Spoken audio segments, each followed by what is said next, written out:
Welcome to episode 84 of The Lowdown Show. I'm Neil Graham. Dallas Shannon from Traction ERag Adventures joins me to outline their upcoming schools and to debunk some of the myths that surround off-road riding. We're in a peculiar moment in that the ADV-style motorcycle is the de facto standard of our age, and yet taking a significantly sized motorcycle into the dirt is beyond the skill set of many a purchaser. Dallas & Company, well, they hope to change that. Have a listen and then check them out at tractionerag.com. It's just like it sounds. But first, a few words from those who make the Lowdown possible. The Lowdown Show is presented by ADVrider.com and supported by ebaymotors.com. eBay has reinvented vehicle buying. From click to curb, everything's covered. With their new secure purchase, eBay isn't just where you find your car, it's where you buy it, start to finish. Title, financing, registration, delivery. It's all built in. And eligible vehicle purchases are backed by up to $100,000 in protection. This is what modern car buying looks like. Get your next ride on eBay. eBay, things people love. Secure Purchase is powered by Caramel Dealer Services, LLC, an eBay subsidiary. Dallas, it's great to see you again. And let's jump right into it. Motorcycling is rife with theories and counter theories. So here's 4 things that I think we should talk about. Now, here's a statement. A small bike will teach you things that you'll never learn on a big bike. Is that true or false? Absolutely true. Absolutely. Okay. Why is that? We've been in the hard enduro space for 15 years. I've been riding that way for over 20. And when we ran the Traction ERag, the magazine, we did all kinds of experiments that proves that smaller bikes, the skills that you learn on those bikes translate up the food chain to adventure bikes. So you can take an enduro rider. Let's say we take a pro caliber or an expert level enduro rider and we throw them on an adventure bike for the very first time. In 10 minutes, they're riding the wheels off this motorcycle and doing things that are like, wow, this is incredible. I've never seen a proficient adventure bike rider hop on a proper dirt bike and do anything except fall off over and over and over. Now, is this true even if the rider of the big bike is a pretty decent rider? Absolutely, yeah. Now, the caveat to that is if that adventure bike rider has small bike experience somewhere, then that's not true. But if it's someone who purchases an adventure bike, has lots of seat time and rides over years, and they've become proficient or an intermediate, because almost everyone calls themselves an intermediate. That's because we're men, and it's because we're men and we can't admit that maybe we come up a little short. Yes. The problem I see in motorcycles is it's such a testosterone, adrenaline-driven adventure. It's intertwined with men's egos and bike purchases and all these things, and it's just a great way to get hurt. Well, the bizarre thing about the adventure bike scene, and of course, ADV Rider is it's a central theme in what we do, maybe the main theme, is that naturally everybody used to start off on little bikes. I mean, when we lived in a world that was more rural than it is now, of course, we're an increasingly urban society. I mean, my first bike, and I wouldn't even have thought of it as a dirt bike. It was a 125 Hodaka Combat Wombat, the classic. And that's just how you learned. And we didn't even know we were learning. It's just you start on something small because you're a kid and they're cheaper. But of course, now the world in which we live, guys your age or my age are buying, 890s or 1300s and wanting to do something off-road, the BDR, even just shitty road. I call adventure bikes, crumbling infrastructure bikes. But it's incredibly difficult to learn when you start large, isn't it? 100%. It's hard to start as an adult, let alone on a big bike. Yeah. What you just outlined there was the concept between child learners, which I was. I grew up in the 70s and early 80s as a kid, rural environment, dirt bikes as a way to get around, and you just learn how to ride them. that experience as a child carried over to relearning to ride dirt bikes as an adult, and I didn't even know. So in the classes we're doing for adventure classes like Intro to Off-Road, I do the interviews and I screen very hard for guys who have motocross experience from 11 to 14, and they fail to mention that in their application. But for those, they've already learned the skill set as a child, and an adult learner will never defeat a child learner, even if there's been a big gap between them riding motocross from 11 to 14 and then them re-entering to off-road adventure bikes in their 50s. Yeah, the skills you learn stick with you. Although, you know, I've heard a few things from people who run schools who also say that, you know, it's very difficult. And I think it was Rene Cormier was saying that he found that, you know, you had to be really careful and learn how to interview men who came to his course, because, you know, saying they had off-road experience often meant they had a YZ80 from age, you know, 10 to 11, 10 to 12, and then they hadn't really done anything since then. So yes, it helps, but also, you know, that was a long time ago. Yeah, I think that the experience is a double-edged sword, because what happens is when we're kids and we're learning to ride, especially here, let's say Canada, or let's say North America, because North America in the 70s had vast amounts of rural land that we could ride on with our little dirt bikes with our little gang of friends. What we learned there is we learned how to ride off-road, but we learned a tremendous amount of bad habits, because nobody in North America, it's just not in our culture to learn to ride an off-road bike like, say, you'd learn to play hockey in Canada, or you learn to play baseball as a young person in the United States. Let's go to another one. Here's a statement. Tell me if you think it's true. As a novice, you'll grow into your large ADV bike, like you'd grow into pants if, you know, you put on a few pounds. Oh, I love this one. I hear this one once a week. Our program, they apply, they give me information about the bike they're currently riding, their off-road motorcycle. And this just happened earlier in the week. They were half a season in to off-road their new off-road adventure, and they bought an 890R. So this is a new motorcyclist. This is not a lifelong street motorcyclist. Oh, so they just started riding, and they bought an 890R, and now they're going to go off-road. Correct, because they saw that motorcycle on the internet, and the dealership salesman encouraged their fantasy to ride off-road. And for me, it's a horrifyingly scary first motorcycle for anyone. And even a lifelong street motorcyclist who decides to go adventure and buys the 890R to begin the journey, it's just such a bad decision.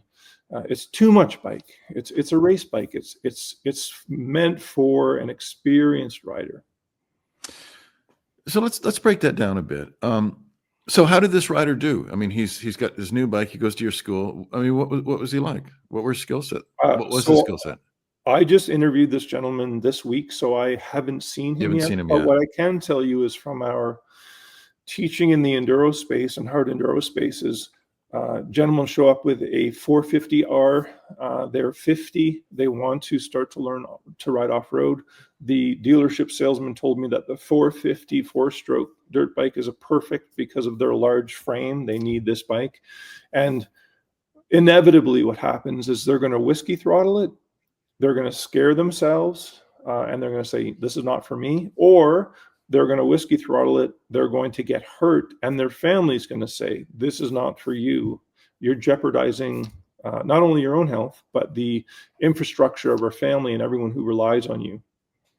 You know, placating loved ones is for many a large part of motorcycling. Mercifully, I'm not in that position in my relationship, but for many it is, which is why I encourage all riders to wear airbags.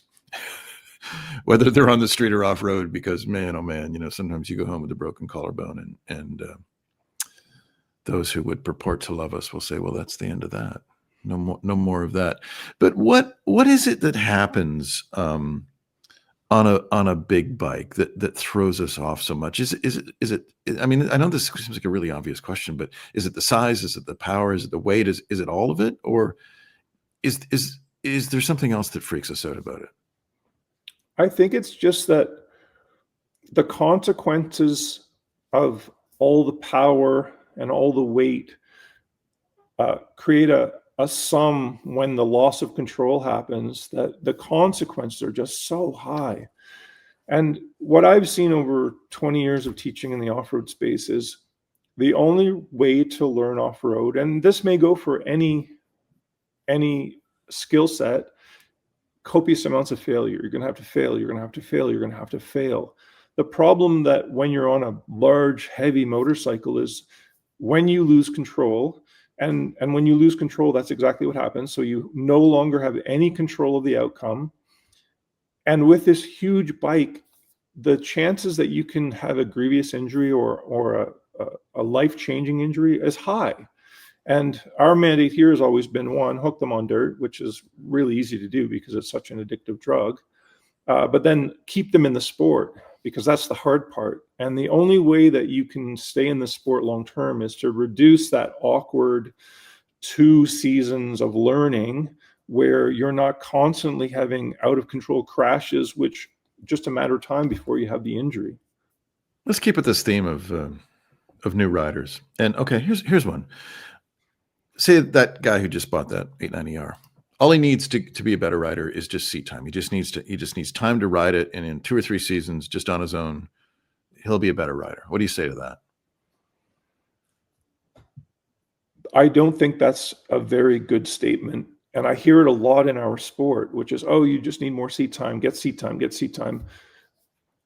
That's like saying to a young hockey player, all you need to do is play more games, have more time on the pond, and you'll become better. And it's true in the sense that you'll become marginally better over time, but it's not an efficient use of time to just expect that seat time is going to create expertise. You'll never be an expert with just seat time, but you can become better with just seat time. And I think it's important to, in my experience watching riders of all different disciplines, those of us who are sort of workmanlike in our riding skills, which is 99 and 9/10 of us, and that's probably a low estimate. You can't compare yourself to world champions. I did an off-road media ride with Cyril Dupree as an old retired rider at Erzberg one year. Mhm. And holy shit, he's got one hand on the bar and he's going up what looked like the side of 10-story buildings.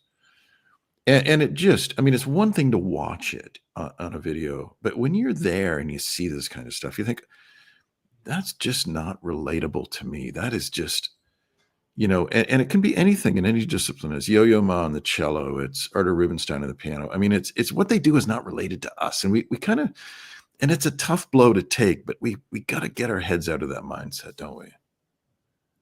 Yeah, it's difficult with modern marketing. The industry's holding up world-class trials riders. They put them on adventure bikes. They're doing these unbelievable things. And it's almost to the point of irresponsibility, because what you're putting into new riders' heads is, oh, if I buy this motorcycle, I'm going to be able to do things like this. And they are so far, it's almost alien-like. And like you said, cello, sports. I think the other mistake that a lot of people make with motorcycles, because it's motorsports, they don't think of off-road riding as a sport. And as soon as you put off-road riding into the context of a sport, a lot of these things instantly make sense. Right. Most people understand that to be proficient or an expert at a sport, it requires long hours of practice and repetition. But unless you think of off-road motorcycles as a sport, you don't apply the same mindset to it, and it creates expectations that are unrealistic. And it's also, and I always love making the analogy of riding to music. And I work with these guys, and we do some filming at a music school, at a conservatory, and these kids that are 16 have dedicated 4 hours a day, 6 days a week since they were 4. They're 14. to become proficient at an instrument. And nobody can die from crashing a cello, unless someone out there can prove me wrong. But man, oh man, you can sure kill yourself on a motorcycle. So we have this idea that you just jump on and you go, when really, I have a friend of mine out your way in BC, and he just had a crash on his GS, and he really fucked himself up. And the ramifications are just so huge. And here's the sort of final point on this, the 4 points, the fourth and final point. And this kind of relates to celebrity riders, Cheryl Dupree. And here's something that you hear all the time. It's that the best riders in the world can make you a better rider. What do you say to that? I hear that statement a lot. I see it because of this explosion of media and the accessibility to have a celebrity develop on, say, YouTube, a celebrity rider, or someone who is at the peak of their craft, let's say a Graham Jarvis. My thoughts on that is, I look to sports again. I know I keep pulling out these sports analogies, but I think of off-road riding as a sport. My background is in sports, so I use sports analogies often. If you look at the 4 major sports in the United States that are, a lot of money is involved, so a lot of big decisions and a lot of very selective choices when it comes to trainers, 35% of the coaches that are currently in those major sports have played in the league that they're coaching. So 35%, that's 3 out of every 10. And if you look at that 35%, how many of those were stars? So reaching the pinnacle of their chosen profession, sport, there's only 7%. So if you take that logic and apply it to motorcycles, it tells you that of every 100 trainers or top peak riders, there are probably only going to be 7 of them who are actually good trainers or coaches that can break down what it is that they do that makes them so special, and then be able to relay and communicate that information to you. And something relevant as well, Why do you think that is? And I mean, it's a curious thing, and I love telling the story that Danny Walker, who runs the Flat Track School American Super Camp, went to Chris Carr, multi-time flat track champion, and said he wanted to develop a curriculum for flat track. And according to Danny Walker, Carr just looked at him blankly and said, "I've never thought about anything that I do," which is kind of stunning. Carr wasn't, at this point, he wasn't reviewing film on what he looked like, and he just went and did it. Like, I'll go in and brush my teeth. I don't think of a strategy to brush my teeth. I just do it unless I forget. So, how is it that the very best can't do it, where, schmucks like you who work at it are better poised to help me as a rider? I think you touched on it earlier, which was, you mentioned the young musicians that have been working on their craft since they're 4 or 5 years old. They're only 16, and they're probably better at that than most adult learners will ever get in their lifetime. So the example that you're using, the flat track, they're so good, and they've been doing it for so long. It's all relegated to muscle memory and instinct at this point. They're not thinking about, I need to, move my elbow here to make this thing happen. They just are instinctually doing it. So when you're in that place, it's very difficult to go back and be like, what am I doing?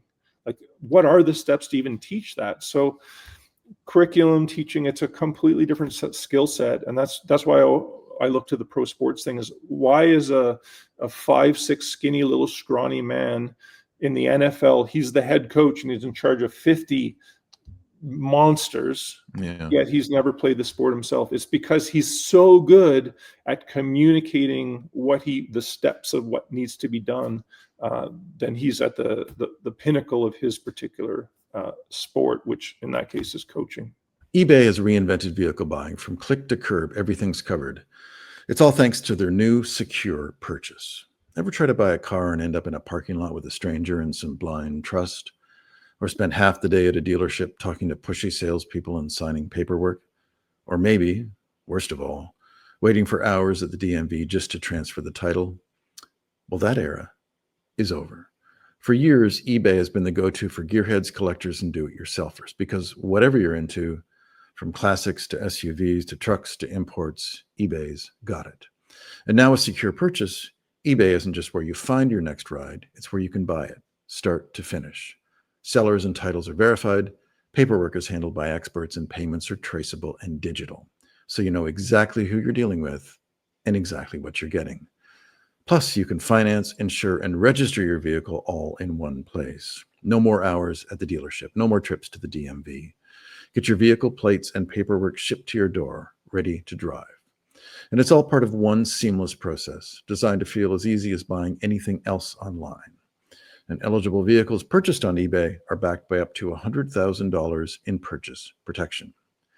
Thinking about selling your ride? Secure purchase makes that simple too, because you know your buyer and their funds are verified. If you still own your car, the financing payoff is fully integrated. So you're not chasing paperwork or waiting on checks to clear. And with secure purchase, you get paid fast. And you're not going to be stuck chasing no-shows or answering the fifth, "Is it still available?" message. This is what modern car buying looks like. Skip the DMV, skip the sketchy meetups, buy it on eBay. eBay, things people love. Secure Purchase is powered by Caramel Dealer Services LLC, an eBay subsidiary. The Lowdown Show is presented by ADV-rider.com and supported by ebaymotors.com.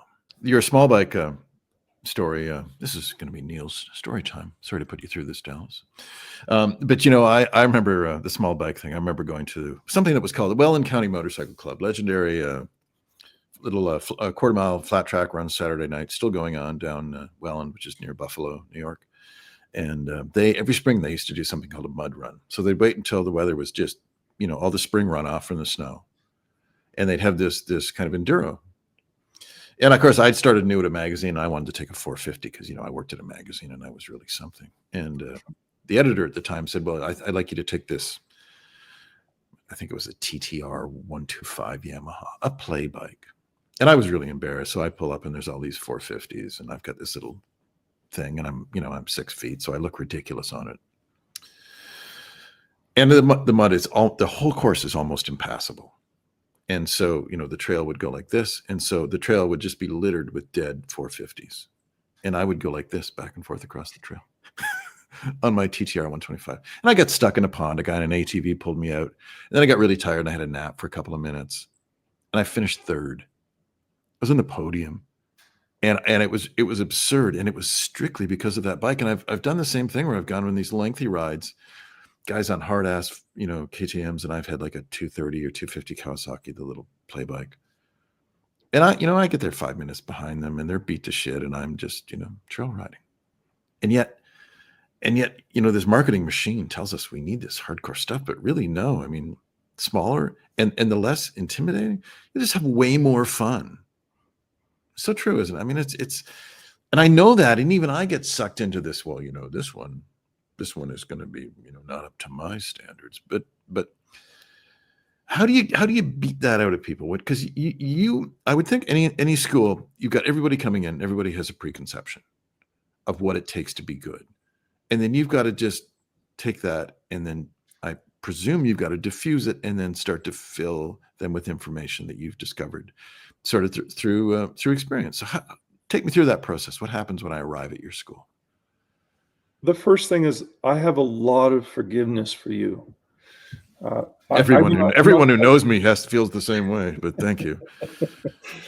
You know, if you come in with preconceived notions, I have a lot of forgiveness and no judgment. And the reason I know that is because I've done it myself. I've been in that situation where I thought I knew what I was doing, and then only through time I realized I'm wrong. And I've done it with motorcycles. So I have a lot of forgiveness for those guys that are coming in. Anytime you enter a new sport or a new endeavor, your amount of knowledge is tiny, and often it's wrong. So two things we do here. The first thing and the most important thing is we crush their egos. Beautiful. Because on an off-road motorcycle, your ego and your pride is going to get you hurt, and there's no way to fake it. Like off-road riding is a situation where if you can't off-road ride, you cannot fake it. You cannot prove to me that you know how to do it when you don't. It's just like a musical instrument. I'm going Yeah. to hand you the cello, Neil, and fake it. But Yeah. it's not possible. Especially when there's no frets. I still don't understand how you can play a fretless instrument. Anyway, that's a sidebar. Yeah, so we crush their ego in a very gentle way to make sure, just for their own personal safety.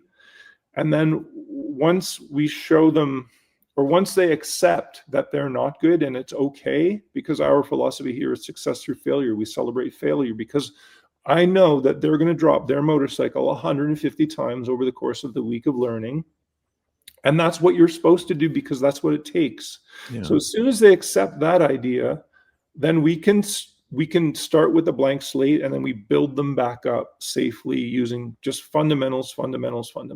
And we break all the bad habits. So we have 5 days to do it. And it's not a long period of time when you think about it from a sports perspective. 5 days is, think of your cello, 4 years old to 16. They've been doing 4 hours practice a day. Yeah. But we can get them to break their habits, and using keywords, our keywords are going to echo in their head for years, and it's just basics. So we can get them an off-road foundation in a quick amount of time. But it's ego. They got to let go. You talk about basics, Dallas, a lot.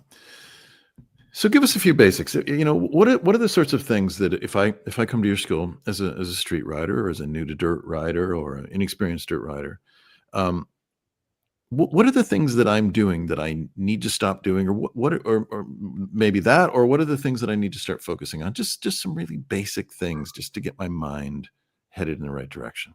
Yep, I'll focus on one thing we call a default body position. If you look at any sport, once again, another sporting analogy, as you move up the hierarchy of elite to skills, you'll start to notice that, the professionals in this particular discipline of sport, they all sort of look the same. Their body language is all very similar. But you look at an amateur or a beginner, and it's like, wow, their body language is not nearly what a pro. They look awkward and uncomfortable and sort of all over the place. So the very first thing we get you guys into is what we call a default body position. A default body position is where you're going to start to learn to ride off-road, and only from that position can you start to build on other skills on top. Guys will often come to me and be like, I'm an intermediate off-road rider, which, I hear almost every day. And when I see them ride, they don't have a default body position, or their default body position is just how they ended up there through seat time and no training or no formal structure. So the number one thing we do is get you in a default body position, and only from that place can you start to climb up a stair step of skills. But if you don't have a default body position sorted out, you have a glass ceiling over your head that you don't even realize is there, but it's going to impede your ability to become proficient off-road. It's off-road riding is such an input of body language. So you need to move your body appropriately for what it is that you're doing. And you have a lot of street experience, and I have zero. I don't know anything about that, but I suspect it's probably very similar. Like, your physical inputs greatly affect the outcomes when you're riding, say, track. Yeah, and it's interesting.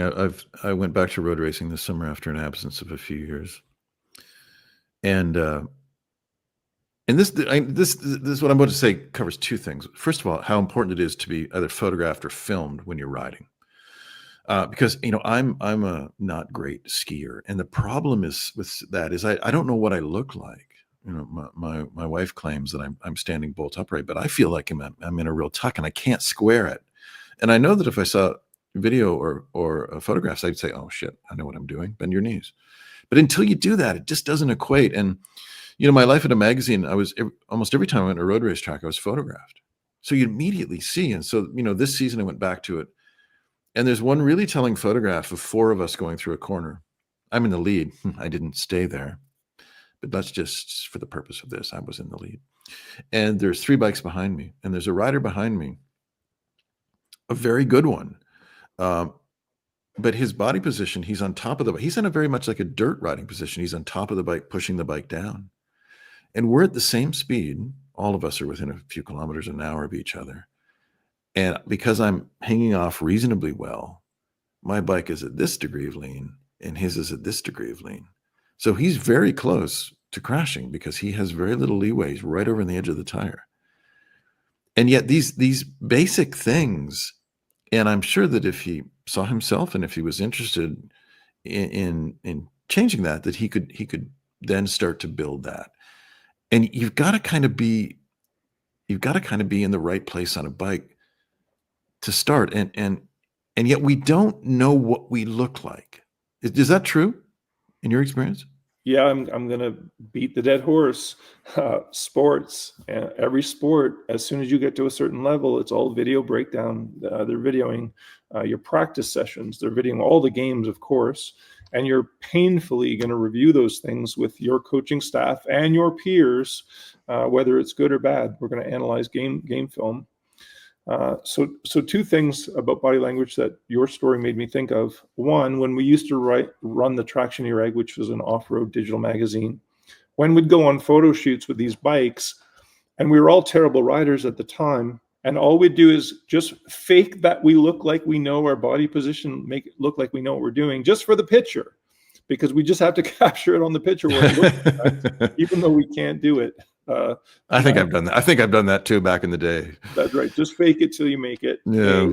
And then the second thing is we've added video here to our program. So we're videoing all the riders all the time. And then every evening, we take that footage, slightly edited, we put it up on a big screen during dinner time, and you can hear a pin drop in the room because everyone is transfixed, and as painful it is to see yourself because you think you look worse than everyone else and you're awkward and you're ugly, whatever it is, they see themselves doing it. And you combine that with our keywords. Let's just say it's like chicken wings up or elbows up, which is a common problem off-road. And we've been screaming the keyword at them all day, elbows up, elbows up, elbows up. And they see it on the screen and they're like, oh, I don't have my elbows up. And often what goes through their heads is that, what is this guy talking about? I have my elbows up. And they really, truly believe they do. Yeah. But not until they see themselves do they realize, like, oh, it doesn't feel and look like it. Those two things are not connected.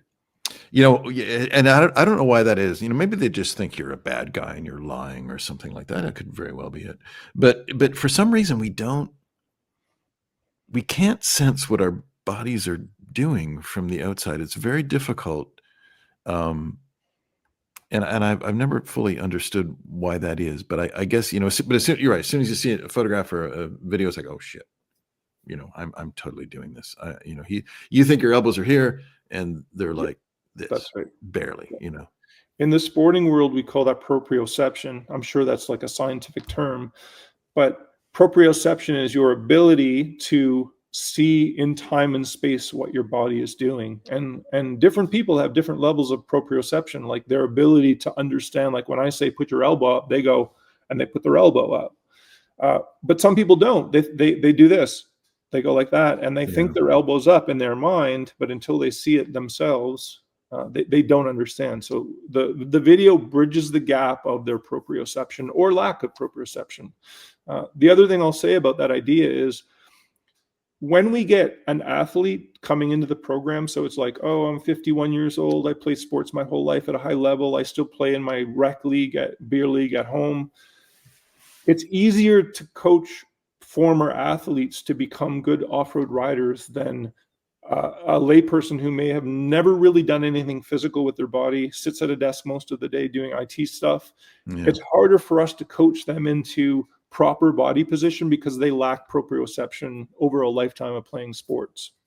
We don't want to give people the impression that going to the beautiful mountains of British Columbia and hanging out with you lot is just a lot of humiliation. There's a small degree of humiliation to a greater end. And of course, everyone's in it together, but it's a beautiful place. And you have good food, and take us through what a typical day is, and not just the riding part of the day, but how's your camp structured? We're very structured. literally to the minute. I know that sounds crazy, but we're pretty nuts. That comes once again from sporting background. Everything gets run off a clock. And then two, people travel a long distance and spend a lot of money with us to come and train with us, and we take our responsibility to them quite seriously. So everything is very structured. We start at 7 a.m. for breakfast.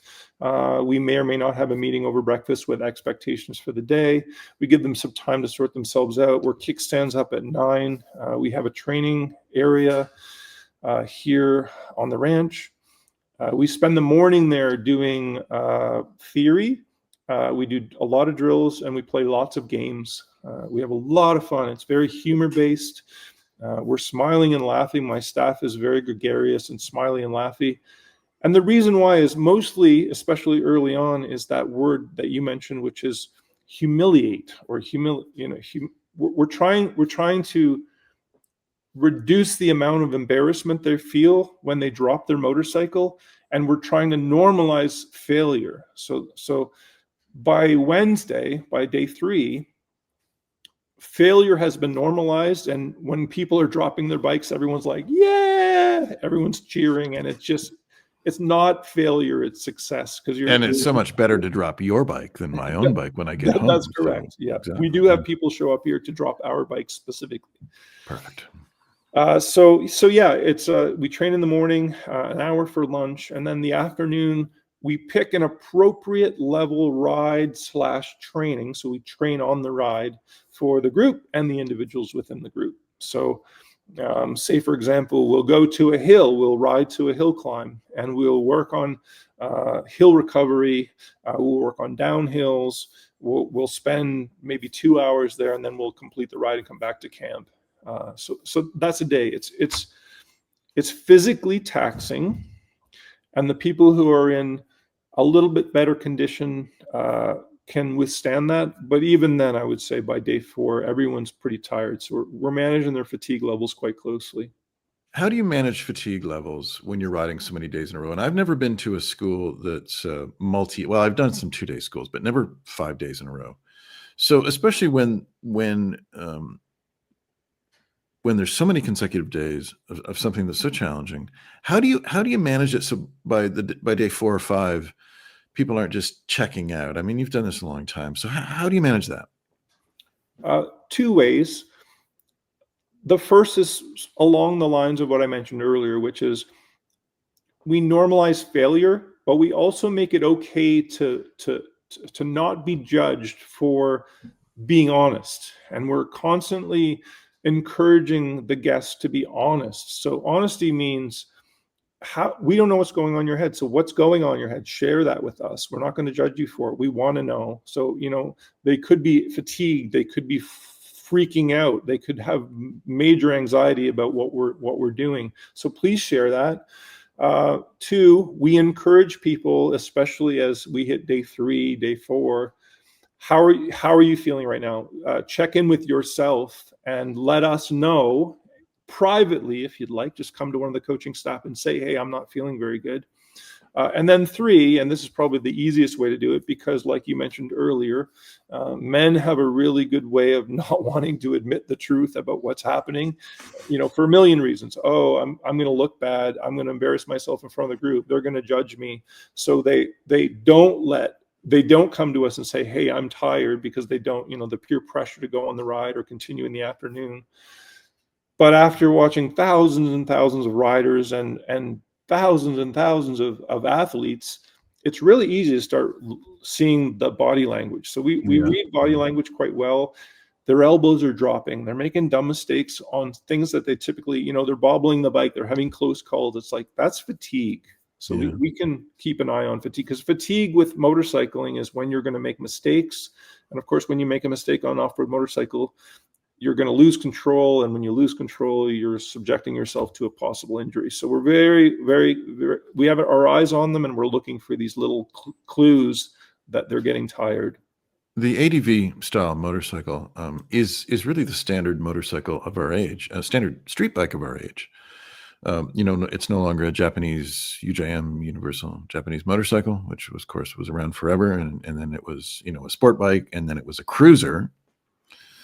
And now, if you asked, a 7-year-old to draw a motorcycle, they'd probably draw, a GS, because that's what mostly you see on the roads. They're often seen. There's not to say there's not a lot of cruisers, but that's the ADV style motorcycle is so common.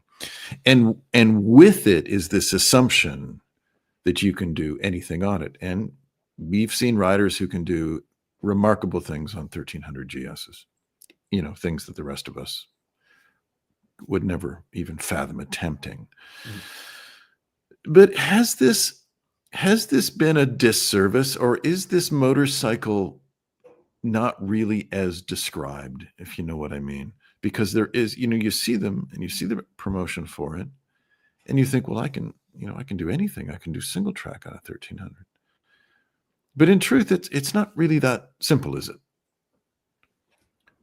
It feels a bit like a double-edged sword to me. So I can't tell you how grateful I am to live at a time when adventure bikes and off-road are the sexy thing. And now when I think about motorcycling, basically it's adventure bikes at this point.